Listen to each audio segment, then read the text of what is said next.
আমি তামিলনাড়ুতে কাজ করি আর আজ রবিবার কোম্পানির ছুটি, তাই সকাল সকাল এসছি ভাই আর আমি হাঁটতে। ভাই কিছুদিন আগে বাড়ির থেকে তামিলনাড়ুতে এসছে আর রুমে এসেই দেখি মা বানাচ্ছে লুচি আর ঘুগনি। আর রবিবারে আমাদের মন পছন্দের খাবার তৈরি হয়, কারণ আমাদের পুরো সপ্তাহ 12 ঘন্টা করে ডিউটি থাকে।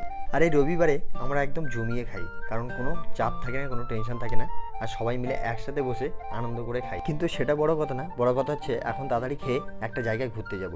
তো ভিডিওটা পুরো দেখতে থাকো ভাই, একটা নতুন জায়গা তোমাদের আজকে দেখাবো। আর রুম থেকে বাড়ানোর পরে যে ভয়টা পাচ্ছিলাম সেটাই হলো, রবিবার করে মামুর চাপটা একটু বেশি থাকে।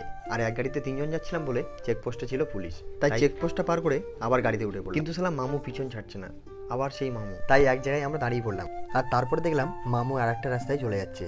উফ বাপরে, ফাইনালি সেই জায়গাটা এসে পৌঁছালাম আমরা। আর এই সুন্দর জায়গাটা দেখে আমার বাড়ির কথা মনে পড়ে গেল, কারণ আমার বাড়ির সামনে ইছামতি নদী। আর এই নদীর পাড়ে বিকালের টাইমে বন্ধুদের সাথে আড্ডা মারতে সেই মজা লাগে। কিন্তু কি আর করা যাবে, জায়গাটা